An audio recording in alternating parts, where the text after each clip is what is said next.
Olá, seja muito bem-vindo a um programa Saber Direito Responde.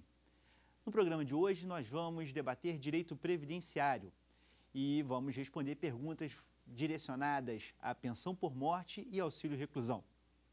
Bom, vamos começar esse programa com a pergunta do Pedro. Professor, o auxílio reclusão, ele é pago aos dependentes de todos os presos? Não, na verdade, Pedro, nós vamos ter o auxílio reclusão devido aos dependentes do segurado de baixa renda que for preso.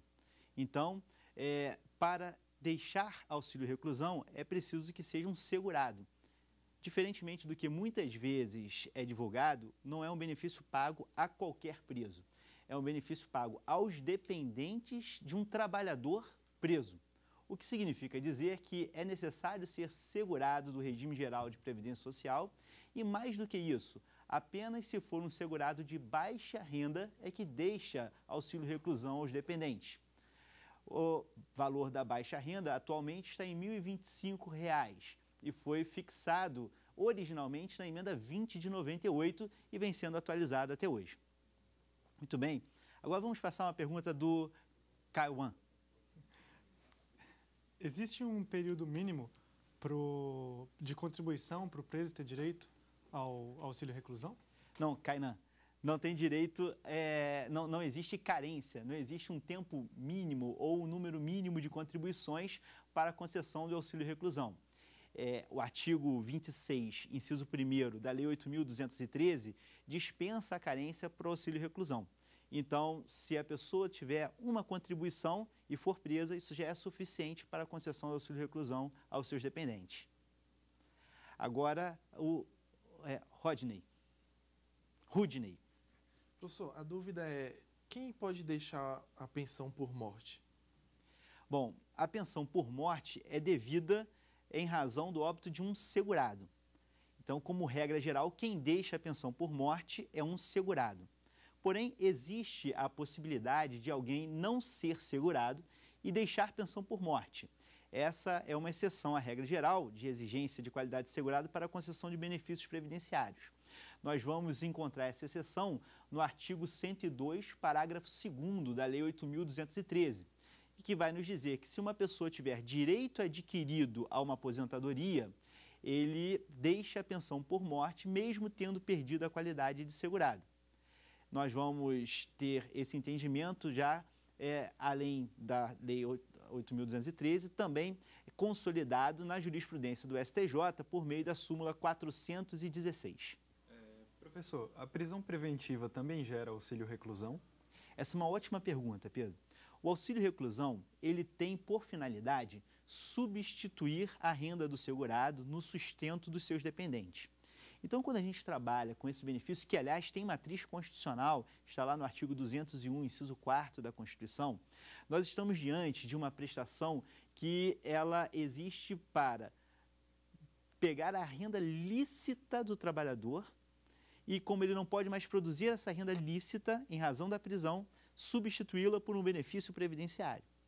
Ora, então, o que determina a concessão do auxílio reclusão, o fato gerador do benefício, é, na realidade, a prisão e não a condenação.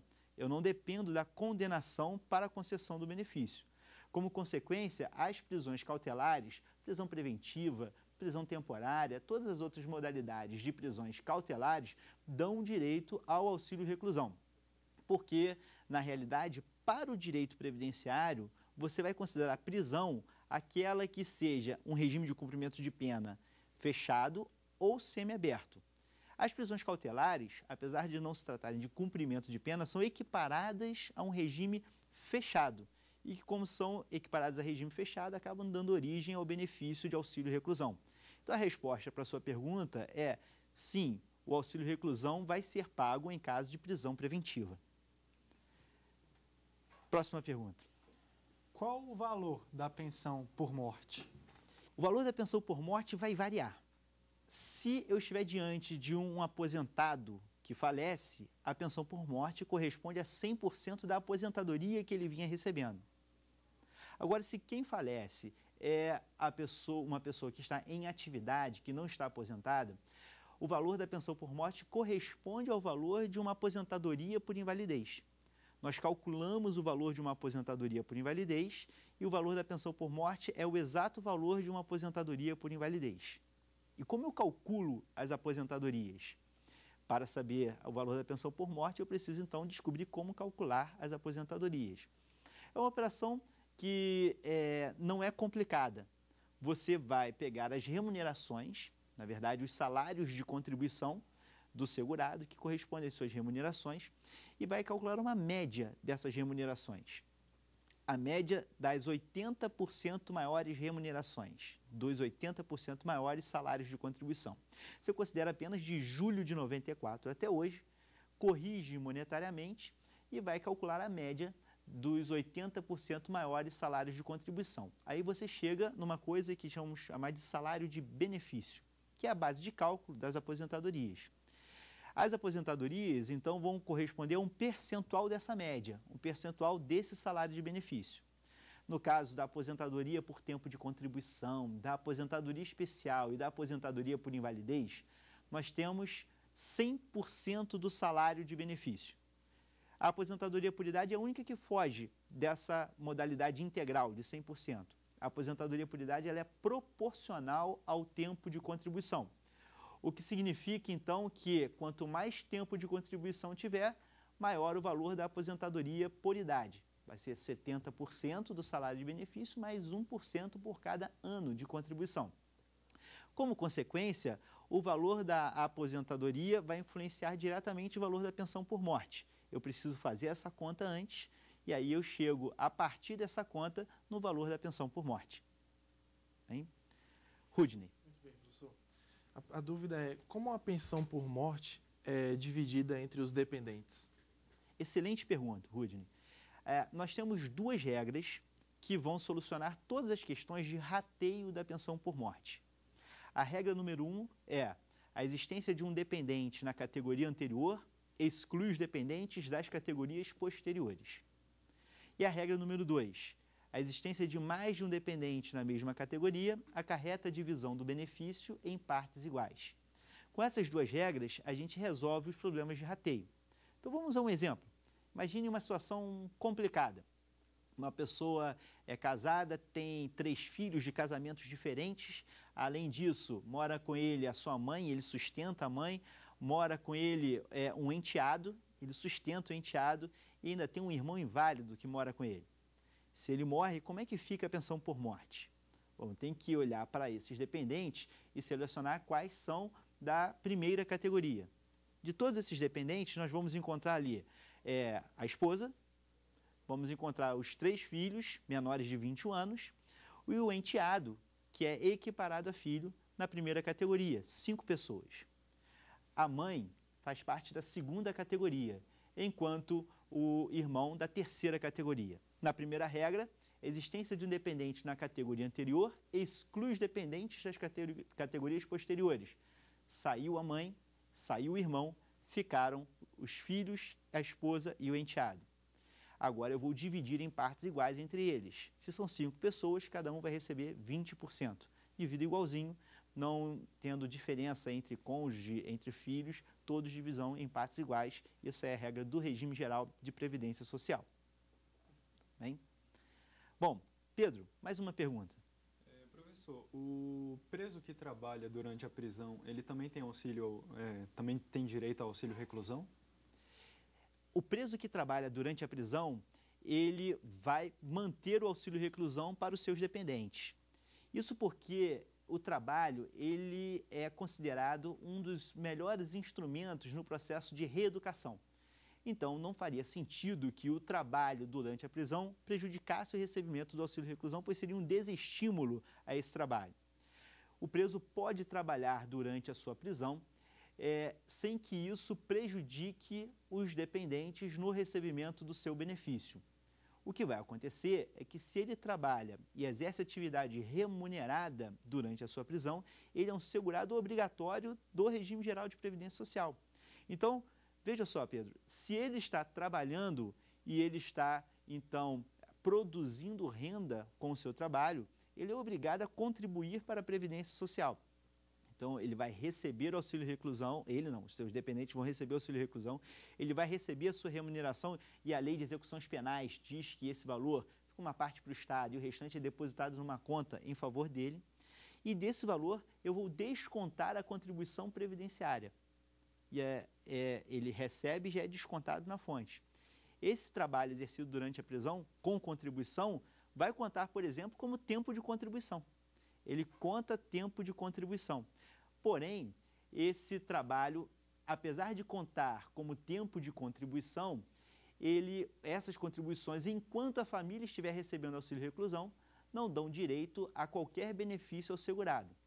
Para que esse segurado possa receber algum benefício somando essas contribuições, ele tem que optar por retirar o auxílio reclusão da família e manter um benefício mais vantajoso para si próprio. Mas como fazendo isso ele vai acabar afetando o direito dos dependentes, a lei diz que essa opção tem que contar também com a anuência dos dependentes. Então, enquanto a família está recebendo auxílio reclusão, ele não pode receber outro benefício decorrente dessas contribuições. Mas se ele, juntamente com a família, se eles optam por deixar de receber auxílio reclusão, ele pode ter um benefício mais vantajoso decorrente desse benefício. Muito bem, nós vamos então agora para o nosso intervalo e voltamos em seguida com mais um bloco do Saber Direito Responde.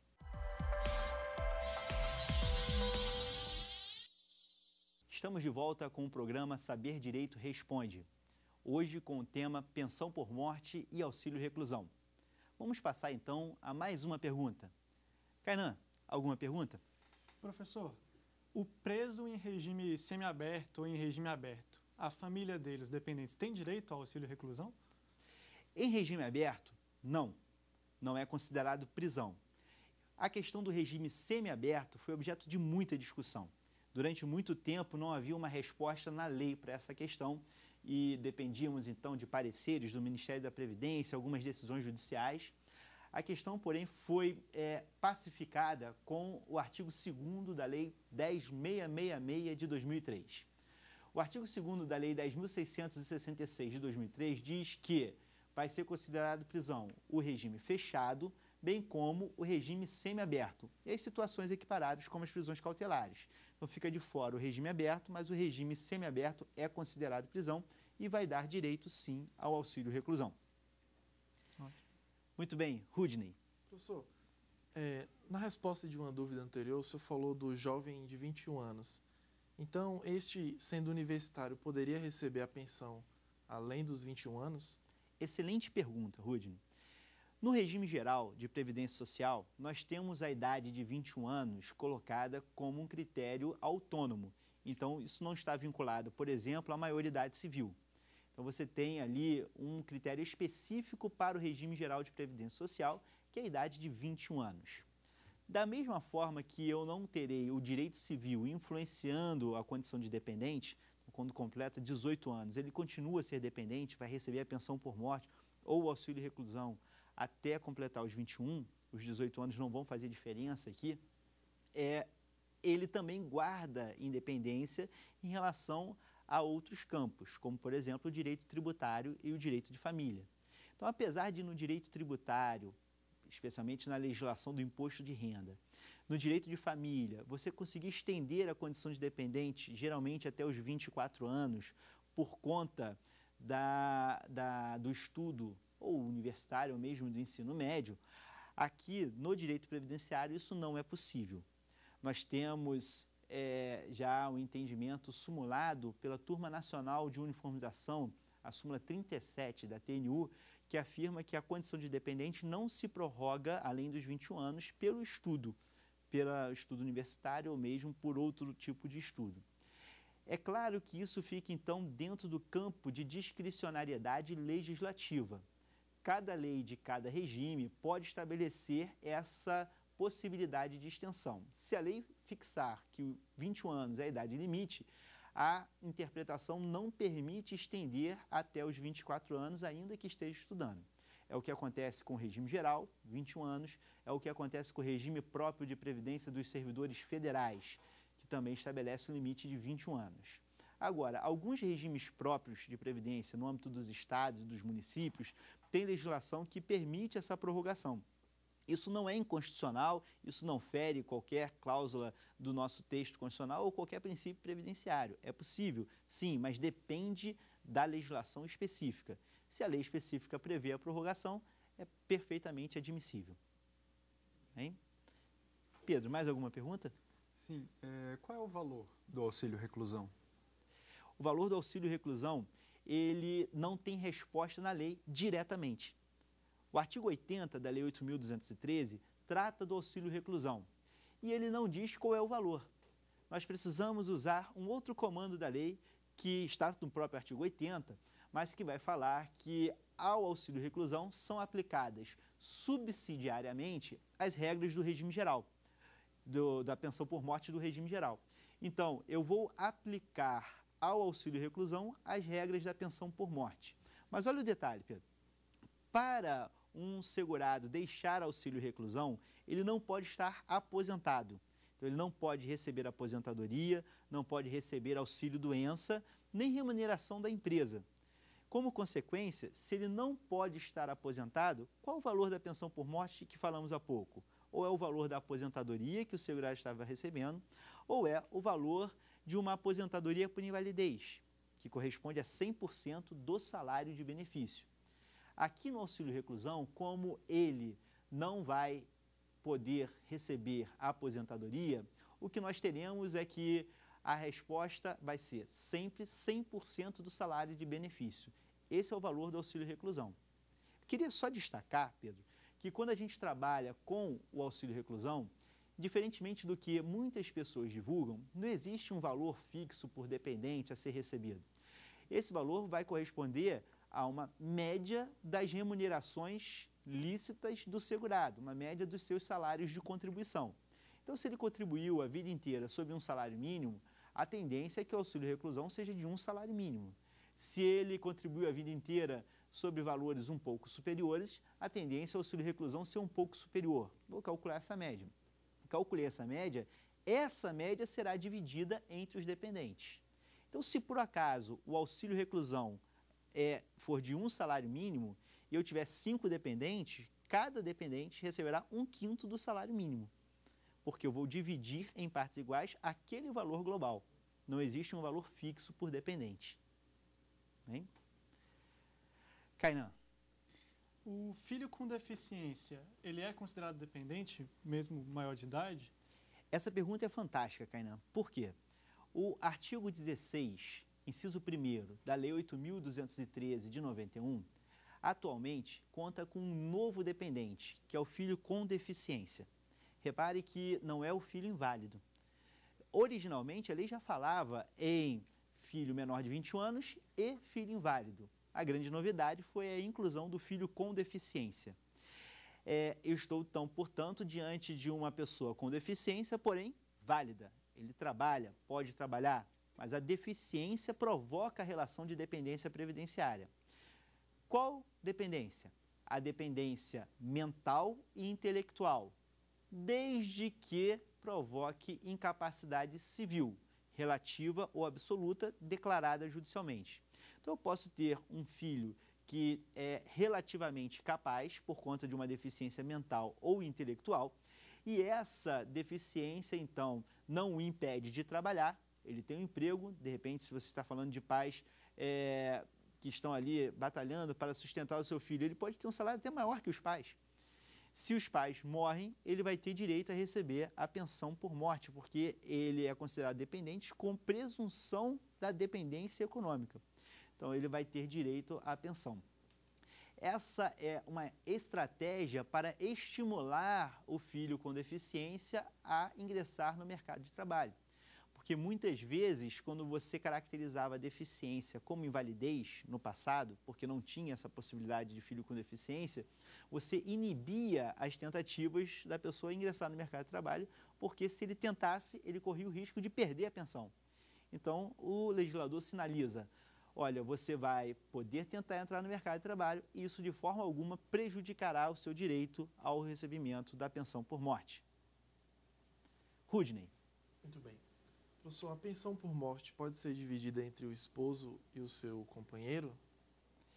Bom, o que nós vamos ter aqui é uma situação bastante complicada na jurisprudência. Imagine então que morra o segurado e ele deixe a esposa e deixe um companheiro, seria um companheiro homoafetivo nesse caso, ou então ele pode deixar uma companheira, a resposta vai ser idêntica. Nesse caso, nós temos inclusive um recurso extraordinário com repercussão geral no Supremo Tribunal Federal, aguardando o julgamento da situação em que o segurado morre, deixando esposa e um companheiro. Então, ele tinha, em paralelo ao casamento, uma união homoafetiva. E aí a questão é saber se é possível dividir a pensão nesse caso. A resposta vai ser muito parecida com a resposta do concubinato de modo geral. O que nós teríamos aqui vai ser, bom, se ele tem a separação de fato, ou separação judicial, ou divórcio, nada impede o reconhecimento da união estável com outra pessoa. Agora, se eventualmente nós estejamos diante de uma pessoa que mantém o seu casamento e tem uma união paralela com outra pessoa, seja do mesmo sexo, seja do outro sexo, a resposta já depende de algumas questões a mais. Mas vou deixar isso para uma próxima pergunta. Pedro. Professor, como é a prova da condição de companheiro? Excelente pergunta, Pedro. A Turma Nacional de Uniformização da Jurisprudência dos Juizados Especiais Federais já nos disse que não é necessária aqui prova material. Eu posso fazer prova com testemunha. A prova exclusivamente testemunhal é suficiente para comprovar a condição de companheiro. Evidente que eu posso utilizar prova material. Se eu utilizo prova material, eu vou depender menos da prova testemunhal. Se a minha prova material for fraca ou inexistente, eu dependo mais da prova testemunhal. Como consequência, então, eu não posso dar amparo ao entendimento do INSS de que a comprovação da condição de dependente precisa ser feita por documentos. A jurisprudência diz que não existe exigência legal para isso. Nós vamos trabalhar com a possibilidade de comprovação por prova exclusivamente testemunhal. Isso está sumulado. Súmula 63 da TNU. Rudney. Professor, o senhor poderia dar um exemplo de uma pessoa que não é segurada, mas deixa a pensão por morte? Sim, claro, Rudney. Imagine só que uma pessoa está contribuindo com a Previdência Social por 15 anos.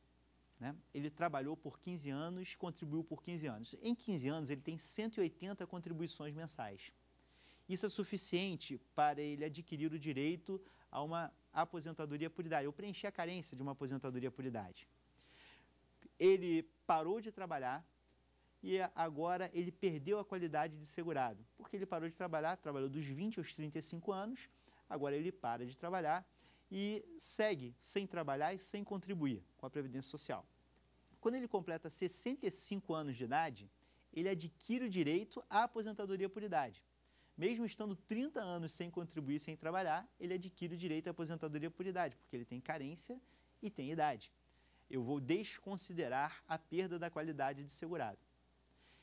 Se ele falece aos 67 anos, sem ter pedido a sua aposentadoria, porque sequer sabia desse direito, se ele falece aos 67, 66 anos, ou mesmo aos 65 anos, em qualquer momento que ele morra daí para frente, ele vai morrer na seguinte situação, com direito adquirido a uma aposentadoria, porém, sem qualidade de segurado. Ele não é mais segurado, mas tem direito a uma aposentadoria. É nessa hipótese, hipóteses como essa, que nós vamos encontrar o artigo 102, parágrafo 2º e a súmula 416 do STJ, afirmando que ele faz jus à pensão por morte. As dependentes fazem jus à pensão por morte, porque ele morreu com o direito adquirido a uma aposentadoria, como consequência, seus dependentes têm direito a receber pensão por morte. Muito bem, estamos chegando ao fim de mais um programa Saber Direito Responde. Agradecemos a sua audiência e esperamos ter contribuído com o conhecimento do direito previdenciário. Um abraço, até a próxima. Tem dúvida sobre o assunto? Mande um e-mail para nós, saberdireito@stf.jus.br. você também pode estudar pela internet. É só acessar o site www.tvjustiça.jus.br.